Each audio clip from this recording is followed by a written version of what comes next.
The North Korean leader walked to the south. They hugged, they talked, they spoke. They vowed to end the Korean War and to denuclearize the peninsula. Did you leak other things through Mr. Richmond? Yeah. I'm smiling, Brent. I don't consider what I did with Mr. Richmond a leak. Jim Comey has a definition of the word leak that no one else has. What he says is a leak is what the rest of us call a felony. Two of President Trump's most vocal supporters addressing questions from Congress about their relationship with the Trump campaign. You have these representatives sitting there as if we had no merit, no claim, and they were being very dismissive. John Legend trying to get Kanye West to change his mind about supporting President Trump. West responded, is a tactic based on fear used to manipulate my free thought. All morning long, Ainsley is joining us live from her alma mater, the University of South Carolina. Hey, this is my co-host. All those years ago, this is Curtis Wilson. She's responsible for who I am today. Ainsley.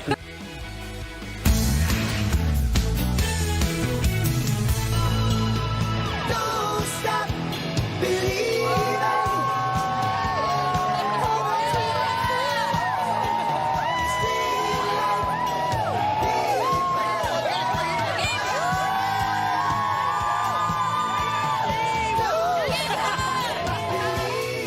There I see my bus dancing with a man. That's right there by the bike rack. Ainsley, I'm convinced you went to the best school in the country this morning. Good morning, Ainsley. It was a lot of fun. I'm sure we all have great memories from our colleges, but this was pretty special for me because I grew up going to all these football games. And, you know, people in South Carolina, it's such a great state. Most people don't leave. And when you do, you always find a way to come back. So it's nice to be back on Southern soil and back home. And my dad and my brother will be on. They also went to school here and graduated here. And some of my sorority sisters are back here. We went to the sorority house. This guy right here is holding up a book. It's called Unified, and the two men that wrote that book are going to be on, Congressman Trey Gowdy and Senator Tim Scott, and they're going to sign it for you. We'll make sure. We also have Lindsey Graham, Senator Lindsey Graham, our two senators from South Carolina will be here, and we also have on the far right, when Nikki Haley became the ambassador, Governor Henry McMaster, he became our governor. So we're going to talk to him as well and just take you on a tour of the campus, to the stadium, to the sorority house, and the journalism school. Hey, Ainsley, I noticed you haven't given your book away. You're making all these kids pay for it? Thank you so much. Well, thank you for mentioning that. Yeah, I wrote a book. It's called The Light Within Me, and I'll be in Spartanburg tonight at 5:30 signing it if you want to come to Boiling Springs Baptist Church. And then tomorrow I'll be back here in my hometown, Saturday, at the Barnes & Noble at Richland Fashion Mall at 2 o'clock. So please come and see me and don't leave me hanging by myself. Everybody go hang with Ainsley. Go buy her book. Ainsley, we will see you very shortly. Yeah, I can't see anyone showing up in South Carolina. I just don't see it. The native daughter. All right, meanwhile, we start this hour with an historic Fox News alert. Donald Trump has tweeted just 3 minutes ago, the Korean War to end. The United States and all of its great people should be very proud of what is now taking place in Korea. And what is happening is, in the last number of hours, the president of South Korea, who is there on screen left and now in the center, screen right there, with Kim Jong-un, they're shaking hands. What they have decided is later this year, they will officially declare the end to the Korean War, which was ended for all technical purposes with armistice 65 years ago. They will officially end it this year. Really, there's the 38th parallel because the war ended, but they never signed a peace agreement. Mm-hmm. That's why they're constantly on a war footing for 65 plus years. On top of that, we lost, and there's a lot of people watching right now who have family or actually fought in the Korean War. Yeah. And this is an emotional moment for a lot of Americans, and it should be. It isn't just a show called MASH. It was a real war. They called it a conflict, but people that fought in it knew you were fighting China and you were fighting the invasion of North Korea. Brian, that's such a good point. And the Cold War. There's so many human lives that will be impacted by what just happened. Just about an hour ago, they were speaking together, Kim Jong-un and President Moon, as we've been talking about a historic handshake and a historic moment. Let's play a little bit of that. And we are declaring a new era of peace. Over the past decades, we endured the tragedy of secession, but now we are here together because we overcame all those hardships. Let us go forward step by step for the bright future together. I sincerely hope that this declaration can satisfy all of you who have got high expectations and aspirations for the peace and unification. Just to give you a sense of what a big deal this is the first time that a member of the Kim dynasty has stepped foot on South Korean soil since 1953. Unbelievable. Imagine So that. this would require cooperation, and it would also require the support from both the United States and also China. Obviously, if the President of the United States, who really kind of got this ball rolling, is tweeting about it this morning, the United States is on board. China wants to see this fixed as well. This meeting today was twofold: to figure out how to end the war officially, but then also to lay the groundwork for the President of the United States to eventually meet Mr. Kim right there and try to figure out how North Korea denukes. A couple of things. We still have to find a place to see. And as the president said, he's done a remarkable job of not raising expectations, even though there's a temptation to make history. I mean, to have that moment that Bill Clinton had when Northern Ireland and Ireland and England have that moment where they have peace. And we've had peace since. So this is a hallmark moment where the president says, listen, if it's not going well, I'm going to get up and I'm going to leave. And the question is, if you want to find out what's going to happen, why are we at this spot? Was it the sanctions? Is something going on in the Herman Kingdom we don't know? Is there a next generation that's not buying into this young leader? Or, as some at the White House believe, it was the legitimate military plans to take out his nuclear arsenal that leaked to him, that let him know he really had no choice, because we intended for the first time to use a military option. I think China's played a huge role in this as well. And the president doesn't get enough credit for pushing China. If you remember, just behind the scenes, 6 or 8 months ago, you had North Korea shooting off ballistic missiles. How far we've come in 6 months. No kidding. In that period of time, China stopped sending gas and oil over to North Korea, right? They have propped up North Korea for so long. So behind the scenes, a lot has gone on that has led to this moment. But also, Kim Jong-un is in a place where he's like, this is a win-win for me. Sure. Because I finally built up my nuclear program. This is a dream that my granddad had and my dad had. I can now tell my people, we are playing with the big dogs on the nuke stage, and now we can open up. Will he give those nukes up? That's the question. He says he will. Right. But, and by the way, the president tweeted out prior to this, after a furious year of missile launches and nuclear testing, a historic meeting between North and South is taking place. Good things are happening, but only time will tell. Again, dialing back expectations. As he should. Because there's a lot of things you cannot predict. Well, keep in mind, it was the President of the United States who, when he was a candidate, was referring to him as Little Rocket Man. And the unpredictable nature of Donald Trump really kind of is what has brought us to this stage, because they didn't know what to do. Chinese didn't know how to react to this new president. And now, look where we are. Think about this. It looks like Donald Trump got the ball rolling, but clearly the Koreans have taken the ball and run with it. And the timing where it ends, of this, who knows? The timing of this, you think yesterday Mike Pompeo got through his confirmation with the Senate. He just went over. We've gotten the pictures in. I think last night they came through our newsroom. Right there, you could see him shaking hands. Mike Pompeo, our new Secretary of State, with Kim Jong-un. What a moment that is to see these photos here. He is now going to be in that position. This is historic. All of this happening right now, just a few weeks before the President of the United States meets with Kim And Jong-un. a few things, too. Rex Tillerson, he did not have the support of the president, and the State Department had been gutted and dispirited. Mike Pompeo's already got plans to build it up, hire some people, fill up those desks, and reinvigorate it. And whether you love him or not, he has got a place with the president, because the president has, they respect each other. So that means the State Department is going to have a lot of pull. Well, that means diplomacy works. I was talking to Mike Pompeo last night, former congressman of Kansas, and he said, I have a lot of work to do. Yes, he does. He does indeed. All right, she's got a lot of headlines. She's Jillian Milley. Hey, Jillian. That's right. Good Friday morning to you at home as well. Let's get you caught up on a story we've been following for days now. The FBI offering a $20,000 reward as the manhunt for a cop killer intensifies in Maine. Police say John Williams killed Sheriff's Corporal Eugene Cole and stole his cruiser. The search now nationwide, but neighbors in Norridgewock, Maine say they aren't scared. Here, he's probably got more to worry about from us than we have from him. Everybody up here shoots. Everybody owns guns. Cole was a 13-year veteran of the department. He leaves behind 4 kids, including a son who is also a sheriff's deputy. The suspected Golden State Killer facing a judge today as we learn genealogy websites helped track him down. Joseph James DeAngelo is accused of 12 murders and dozens of rapes in California in the 70s and 80s. Police finding him by linking crime scene DNA to genetic information that was actually uploaded by one of his relatives online. DeAngelo, a former police officer, is charged with murder. The Senate Ethics Committee slamming New Jersey Democrat Bob Menendez for violating federal law. The ethics panel declaring Menendez repeatedly accepted gifts from his close friend, Dr. Solomon Melgen, and used his position to advance Melgen's interests. The committee now ordering Menendez to repay gifts from the doctor. The senator, who's now seeking a third term in office, avoided conviction in a federal corruption trial last year. And Brian has many questions about that. But, guys, we have breaking news. This is a Fox News alert. We now finally know the royal baby's name. Woo! Prince Louis Arthur Charles is the third child of the Duke and Duchess of Cambridge. Kensington Palace tweeting he will be known as His Royal Highness Prince Louis of Cambridge. He is fifth in line to the throne.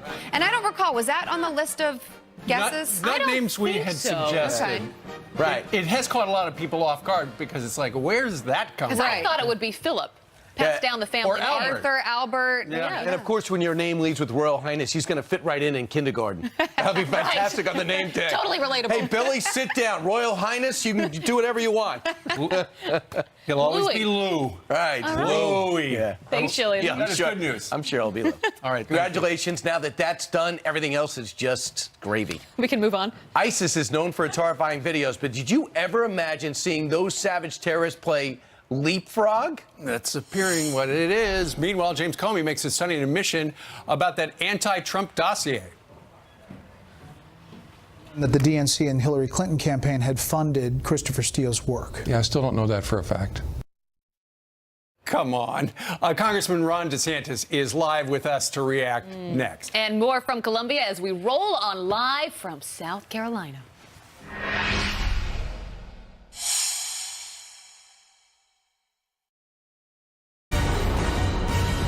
When did you learn that the DNC and Hillary Clinton campaign had funded Christopher Steele's work? Yeah, I still don't know that for a fact. What do you mean? I've only seen it in the media. I never knew exactly which Democrats had funded. I knew it was funded first by Republicans, opposed to Donald. But that's not true.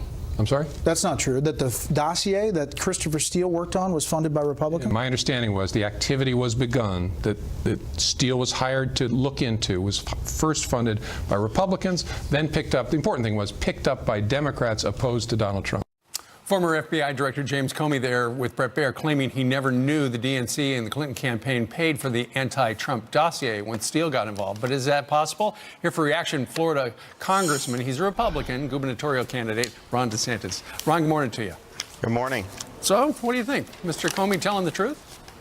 Man, I'll tell you what, it's really crazy to hear him try to say that Republicans funded Christopher Steele in the dossier. That's been debunked 10 times over. Yes, Republicans did hire Fusion GPS to conduct opposition research on Donald Trump during the primary. Once he won the nomination, the Democrats then retained Fusion, who then retained Steele. It started with the Democrats, it started with Hillary Clinton, and for him not to acknowledge that is unbelievable. But the second thing is look, if he didn't really know that Hillary and the Democrats funded this and he's using it in FISA, what does that say about his competence as the FBI director? That would be something you definitely should have known.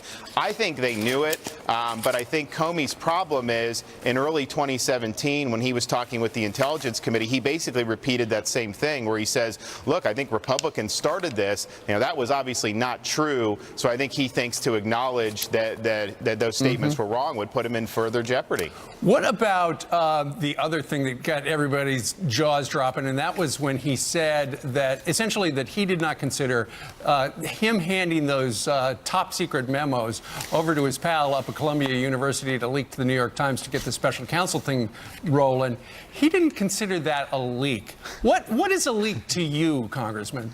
Well, if you're in a government position like that and you have it doesn't even need to be classified to be a leak. I mean, if you have effectively government documents that the public doesn't have access to and you give it to the press, that is a leak. I mean, give me a break. I mean, this is what is the meaning of the word is type of stuff. And I think it really made Comey look bad. I mean, he's gotten pretty kid glove treatment because people like the fact he's criticizing Trump. And I think Bret Baier just zoned in. Bret clearly knew all the facts. And I don't think Comey had answers for a lot of these key things we've been talking about for months now. About 20 minutes ago, the President of the United States tweeted on this. He writes, "Is everybody believing what's going on?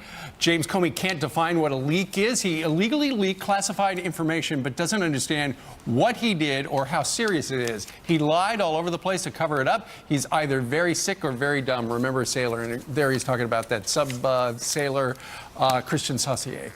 And that sailor did not leak those photos. He took them. He shouldn't have done it of the sub, but that was just for his personal use. Comey is taking this. It was a malicious leak designed to create a special counsel. That is a total abuse of his power. Quick conversation about the Strzok page text messages. Apparently, your committee's got 49 pages of text messages yesterday. They were very prolific tweeters and texters. It looks like a lot's missing. Big gaps, no doubt about it. I think their average texts from the other periods were almost 12 texts a day. From the production we got over a key 6-month period, it was less than 2 texts a day. So unless they just magically had radically different texting habits for that particular 6 months, there's a lot more that needs to be received by the Congress. And we're going to have to go back to Rosenstein and go back to these guys and say, produce the goods. I know some members of Congress are talking about maybe they should try to impeach him or hold him in contempt. What are the chances of that? Well, if you're not willing to do things like that, then you're going to keep getting stonewalled. And I think the fear is that they try to string this out past the election. And if the Democrats take over, which I hope not, then they don't have to worry about doing this anymore. Interesting stuff. All right. Ron DeSantis from the great state of Florida. Congressman, thank you very much. Thank you. All right. 7:20 now here in New York City. Hey, could Kanye West's support for the president actually make a difference and make the black community think twice? That is next. And Ainsley Earhardt returns to her alma mater, the University of South Carolina. We're going to check back in with Ainsley and all those happy kids next.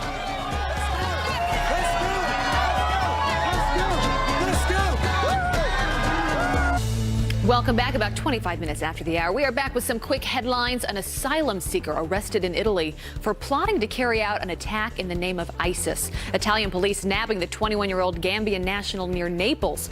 No specific threat was made, but police say he pledged allegiance to the terror group and an attack was, quote, highly probable. Also, listen to this. ISIS is known for their horrifying videos, but this one, a little different. Here you can see the so-called savage terrorists playing leapfrog and bunny hopping over one another. The video is among propaganda seized during a U.S. military raid in Afghanistan. Brian, not even sure what to make of that. I'm not really sure either. A 1970s gym class? All right, 24 minutes after the hour. Kanye West and Chance the Rapper taking Twitter by storm, breaking the so-called liberal narrative of advocating for, quote, free thought. Kanye West tweeting this: "We can't add empathy to MAGA, making America great again, by hating. We can only add empathy with love and time and truly hearing all sides." Chance the Rapper posting, "Black people don't have to be Democrats." So is this a watershed moment that could turn the black community away from the Democratic Party or open the door for the Republicans? Here to weigh in is pastor of New Revival Center and CEO of the National Diversity Coalition for Trump, Dr. Darrell Scott. Darrell, great to see you. Great to see you, too. Thanks for having me. Put this moment in perspective. Are we overreacting to the interest and exchange between these guys? I don't think so. You know, Kanye West is his own man, and he has a long relationship with the president, and he's told himself, I'm not going to allow my viewpoints and my opinions to be suppressed by the left. I really don't think that he thought when he initially engaged with Candace Owens that it would create this backlash and it would he would receive this criticism. But he's a man. He's not going to back down from it. And he's basically saying, in African-American vernacular, they're not going to punk me. Right. So Kanye West doubled down when John Legend went after him last night. Kanye West also said this about Chicago. Obama was in office for 8 years and nothing in Chicago changed. Interesting, because that's where his library is going to be. Number one, was that his fault? And what could President Trump do different? Well, right now, President Trump is behind this urban revitalization initiative that we're going to be rolling out very, very soon, and Chicago is going to be very positively impacted by it. There's a very ambitious urban revitalization plan that focuses on the opportunity zones that are included in the tax reform bill, and we have public-private participation in it, and it's going to be great for the urban communities. Now, Kanye West was absolutely right. President Obama has done nothing for Chicago. It actually got worse under his watch, and his lack of comments, his lack of seeming interest in the issues in Chicago, to me, is disheartening, because, you know, that was his base, that was his place of origin when he emerged on the political scene, and he really has nothing to say, and he's not active or involved in the dynamics of Chicago right now. I think it's very disappointing that he's like that. Well, in the big picture, if the African-American community, many people are saying tactically, should do what the Hispanic community has done, what women have done, and say, listen, earn my vote. So if Republicans want to earn the black vote, to their detriment, they didn't even try for it, really, since the 70s. They go, well, we're not going to win that area because it's urban. We're not going to be able to get that because it's mostly African-American. What could they do to show sincerity and put together something that'll be effective? Well, actually, I'm engaging with the Republican Party. I was with Ronna yesterday, the chairwoman of the Republican Party, and we have a meeting scheduled to discuss the party's interaction with and the party's engagement with the African-American community. So that is something that they've been made aware of. I know that for a fact because I made them aware of it. And we're having these discussions, and we're going to have some very proactive initiatives going forward to engage the African-American community, to know that let our community know that the vote is desired, it's appreciated, and that we can work together and affect positive change in America. And so far, there's some numbers that are promising. We have not seen the public display in terms of the programming, and hopefully, Darrell, you'll have that announcement shortly. Dr. Darrell Scott, pastor, a man that the president's going to be leaning on to get things going for the urban community. Thanks so much. Appreciate it. Thanks for having me. Thanks, Brian. God bless you. All right, see you soon. Meanwhile, straight ahead, the picture is incredible. You got a group of students bowing their heads to pray before prom. But believe it or not, it's caused a whole lot of online outrage. What's wrong with this? And Ainsley is catching up with students at her alma mater. Ainsley, are they taking incoming freshmen? Hey, Brian. Yes, you should. Hi, Brian. I'm thinking about it. Grads here at the University of South Carolina. I think 34 in total if you include the graduates, so graduate students. I wanted to ask some of these students what they thought about politics on campus and if the president's being treated fairly. So let's start down there on the end. This is Luke. Luke has the microphone. Luke, with this growing political divide that we're seeing around the country, what does this say about our country and the direction we're going? I think, you know, it's an interesting time to be alive. And I think our generation is really going to be the one that it's okay, you know, to have conversations, and we have to be able to agree and compromise and not just be so partisan that we can't move on. Okay, you want to pass the mic? College students support free speech unless it offends them, I'm hearing on campus. Is that true? I personally think that's an overblown issue. I've always felt very free to speak my mind. Okay, thank you. We're going to have more on this right after the break.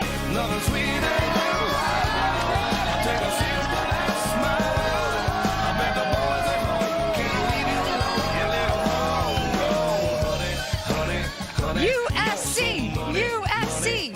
Hey, everyone. We're at the University of South Carolina. This is where I graduated, and we are talking to some of the students in front of the Thomas Cooper Library, where we have all spent many hours studying. Okay, I'll start with you back in the back because you're part of the College Republican group here.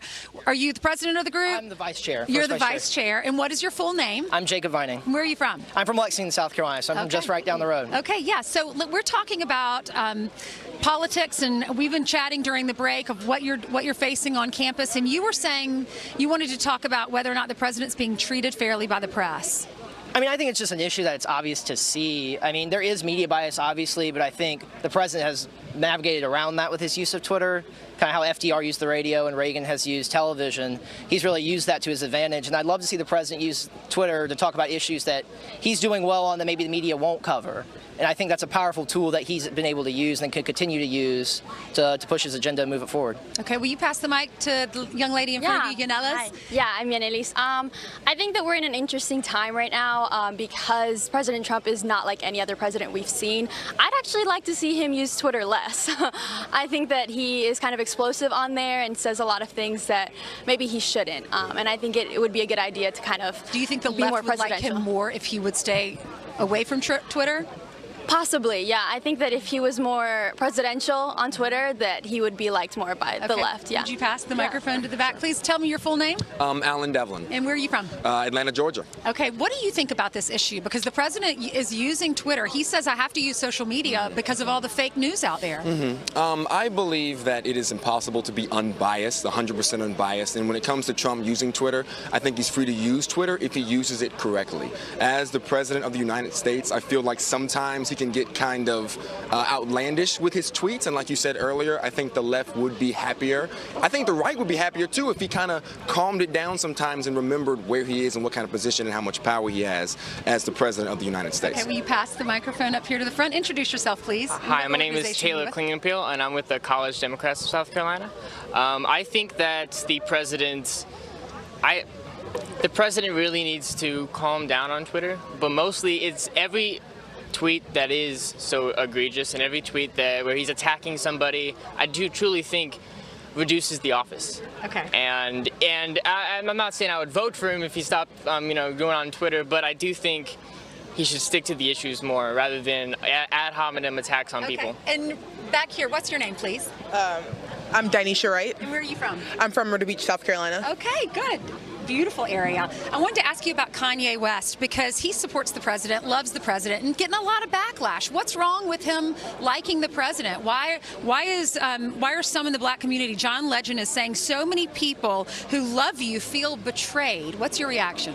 I think that Kanye West is just volatile and kind of erratic with his behavior. So he's all over the place, and it's really hard for him to concise and have some concision about himself. So you never know where he stands, and I think that's the problem, is that he jumps back and forth so often, and he's very fickle-like, and so it's hard to understand where he's coming from and to have trust and faith in him. Okay. Do you feel? Introduce yourself. I'm sorry. What's your name? I'm Maria. Maria, do you feel like, as far as free speech is concerned, on college campuses, do you feel like you're able to say what you want to say in this PC culture? I think that you definitely have to have a backbone because you will get backlash for everything you say. But I don't feel like it's been restrained. Like I said, if you want to be brave and speak up, you can. Is that discouraging people from really speaking their mind, though, in a civil way? Absolutely, yeah. I know, maybe some of my meeker friends wouldn't say what they feel. Maybe behind closed doors they do, but not in the open. And it's kind of sad to see. I want to hear some down here on the very end, if we can pass the mic and introduce yourself. What do y'all think about free speech on campus? Yeah, I'm Stephen Corbett from Ashland, Kentucky. I think at South Carolina, I've always felt very able to speak my mind, and I think that's just the cornerstone of democracy, and we just need to keep working towards everybody getting what they need to say. Yeah. How did we get to this place in our country, though, where you really, if you don't agree, then I hate you? I think, it's really up to our generation, and we can't stay where we are. We have to be able to, compromise and not stay so partisan that we can't agree to disagree. We've got to be able to work together. And no, we might not have the same political views, and no, we might not, believe in the same things. But if we can't work together, we're not going to get anything done. Yeah, will you pass the mic back? So Ronald Reagan's best friend was a Democrat. They would, have drinks together and have lunch together. We've gotten so far away from that. Everyone's so divisive if you don't agree with the other person. How do we come back? How do we fix that problem in our country? Well, I think it just starts with being open and talking to people. I know on campus here, us as college Republicans and college Dems have a great relationship on campus. We work together a lot of issues. We're planning on doing a big voter registration drive in the fall for the midterm elections. It's just being willing to know that, at the end of the day, they're still people. We're all still Gamecocks. We're all still South Carolinians. I mean, we all want what's best for the country anyway. Right. So there's no need to be divisive, and even better, we can talk about issues that we all agree on, like infrastructure, veterans health care reform. If we come together and talk on those things, eventually we'll be easier into moving towards issues that we all can maybe not agree on, but compromise on. All right, thank you all. Thanks so much. All right, I'll send it back to New York. Such smart students. Proud of y'all. Really Ainsley, impressive. thank you very much. That was great. It is so refreshing to see a university where they have both sides of the dialogue. And they can actually have a reasonable conversation. No kidding. Love that. And well hosted by a fine anchor who made a lot of herself, that Ainsley Earhart. Starting there. Yes. Hey, Jillian. Hey, Good morning guys. to you. How are you? Doing okay. How about Happy some Friday. headline time? Would you like that? I can Yes, give you ma'am. that. Love it. Okay, no problem. please? Let's go ahead and give you some of your headlines, starting with this. The Parkland school shooting suspect, Nicholas Cruz, heads to court today. He's charged with murdering 17 people at Marjorie Stoneman Douglas High School in February. His lawyer says Cruz will plead guilty if he's guaranteed a life sentence without parole. Prosecutors are seeking the death penalty. This as a Union of Florida deputy announces it has no confidence in Broward County Sheriff Scott Israel. He's under fire for the shooting response. Some Democrats now calling on Congressman Steny Hoyer to resign over a secret recording.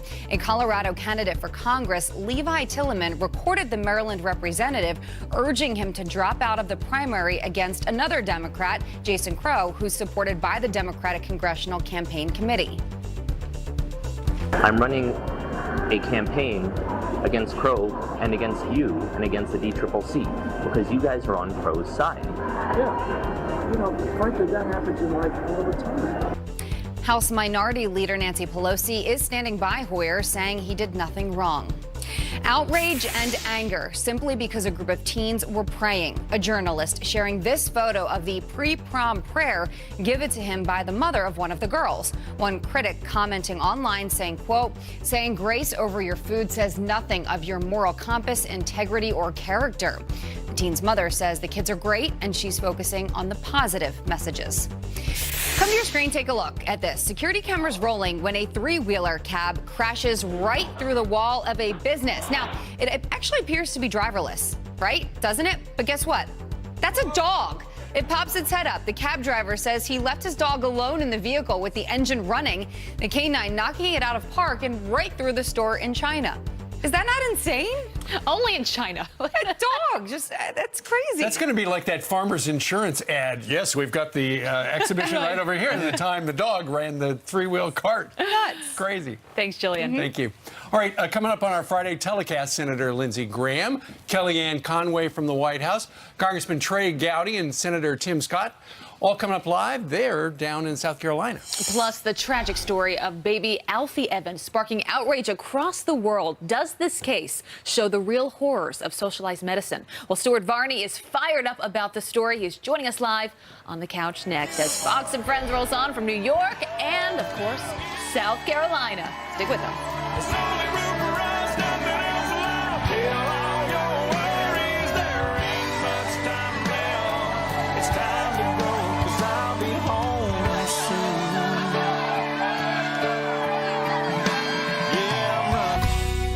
All right, we are back with a sad story. The family of terminally ill 23-month-old Alfie Evans resolving to provide comfort for their son days after he was taken off life support.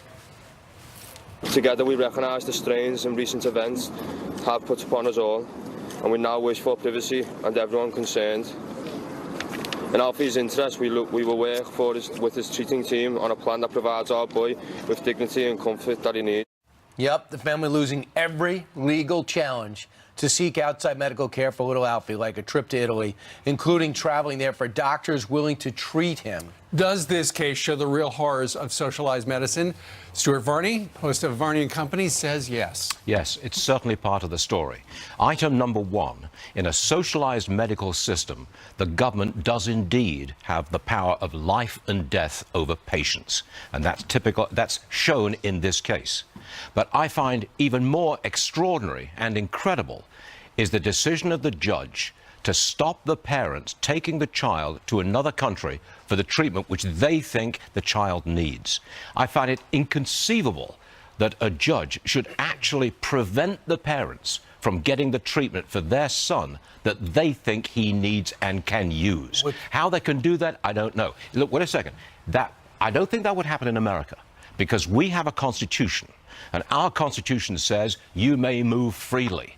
And you can go to court to make sure that that happens to you. Britain has no written constitution, and that child is, in fact, a ward of the state. Right. And the state is saying you can't treat him any longer and you can't move him. And the worst thing to happen is for the British government is for him to survive after they get him off the ventilator. They said he's going to pass away in the last few minutes, and he survived. He has survived, that is true.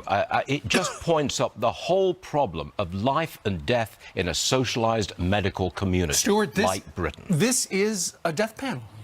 It's a death panel. Yes, in many ways it is. I mean, let's be clear about it. Yes, it is.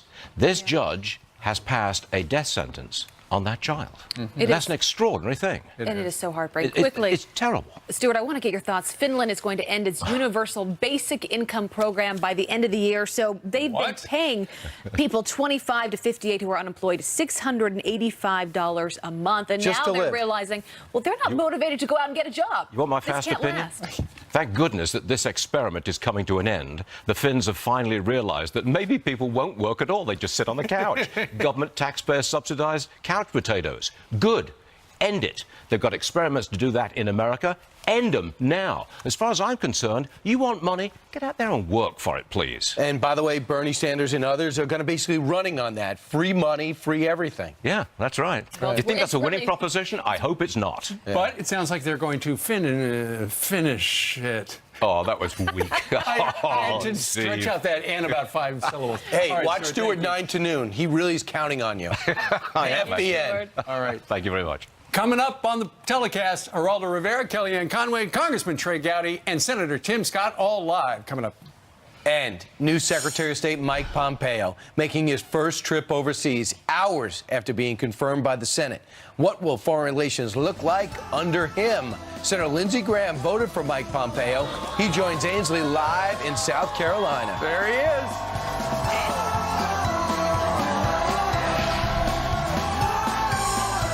Now, you grew up by Rob Chapman. I love the Chapmans, Oh, yes. so I played golf. So we are here with Senator Lindsey Graham, Secretary of State Mike Pompeo right there, making his first trip overseas in his new role shortly after being confirmed by the Senate in a 57-42 vote. This as North and South Korea agree to end the decades-long Korean War just weeks after his meeting with Kim Jong-un. So what will foreign relations look like under his lead? Our next guest, as I just said, one of our senators here in the great state of South Carolina, Senator Lindsey Graham. Thank you so much for being here. Thank you. Now I know why I didn't have 8 o'clock classes when I came here. It's way too early. That right there is the library. I wondered where. We got a library. We saw the library Finally found for the it. first time. Go to the library and do you good. That way you don't have to get in politics. Lots happening in North Korea, South Unbelievable. Korea. You saw the images of them together. Blown away by this news. Now they're going to end the war. Okay, so here's the deal. It wouldn't have happened without Trump. It may not happen, but it's the biggest change since the end of the hostilities. The fact that the North Korean and South Korean president met and they vowed to end the war. What happened? Donald Trump convinced North Korea and China he was serious about bringing about change. We're not there yet, but if this happens, President Trump deserves the Nobel Peace Prize. And Kim Jong-un just got fearful and wondered how this was going to affect North Korea. So all of the criticism of President Trump on fire and fury and maximum pressure, I'm glad he didn't listen to all those who failed before him. He has convinced North Korea got two options. You can become a normal country, or we will take you down if you keep trying to build missiles to hit the American homeland. And I think they've convinced North Korea and China that Trump is serious. Every president before him tried this. What is different about Trump? They believe in North Korea, if he had to as a last resort, he would stop their nuclear program. We're not there yet, but if we get there, it will be because of President Trump. A word of warning. The worst thing Kim Jong-un could do is play Trump. To go through all these motions and go back to the old way of doing business, Donald Trump will not tolerate being played. We're either going to have peace or we're going to have a war now because Kim Jong-un has made a mistake if he's not serious, and that's playing Trump. All right, Mike Pompeo confirmed. He's now the Secretary Thank God. of State. He's already traveling now. What does this mean for foreign relations when it comes to Syria and Russia and North Korea for us? Well, Iran. So I met with Trump right after the election. He asked me, what's my biggest challenge? I said, North Korea in the short term, Iran in the long term. He's going to Europe, I think, to see if he can get a better Iranian deal. This is a terrible deal. 15 years from now, they can enrich and reprocess without limitation. And Trump says that's a bad deal. So I think he's going to try to convince the Europeans to change the deal, or Trump is going to get out of it, and he should. You heard Macron saying he really hopes we stay in the deal. What needs to change about the deal specifically if the president's going to stay in it? The sunset clause says that 15 years years from now, all the inspectors go away and they can enrich and reprocess without limitation. A good deal would say if they ever get within a year of a nuclear breakout, sanctions are reapplied. The Arabs are wanting nuclear power. We will not allow them to enrich and reprocess, make their own fuel. That's the craziest thing in the Mideast, is give the Iranians, our enemy, a better deal than our friends. Change the sunset clause anytime, anywhere inspections, including military bases. If you don't do those two things, this is a terrible deal. It will lead to a nuclear arms race. Because right now, isn't it, we have to notify them and give them 30 days in advance before we send inspectors in? You can't go on military bases. Guess what? That's where they're doing all their research. Right. 15 years from now, all the inspections go away. You got to change those two things. You can't tell the Arabs no to enriching and reprocessing and let their mortal enemy, our mortal enemy Iran, do enrichment and reprocessing. That's how you make a bomb. So I think we're going to get out, or we're going to change it. As to Syria, if we leave too soon, it'll be Iraq all over again. You cannot give Damascus to the Iranians. Mike Pompeo is the right guy at the right time. All right. Thank you so much, Senator. Go Cox. Go Cox. Go Gamecocks. Go Cox. All right, coming up, we're going to be back with Raul Rivera, Congressman Trey Gowdy, Senator Tim Scott, and Kellyanne Conway, all live.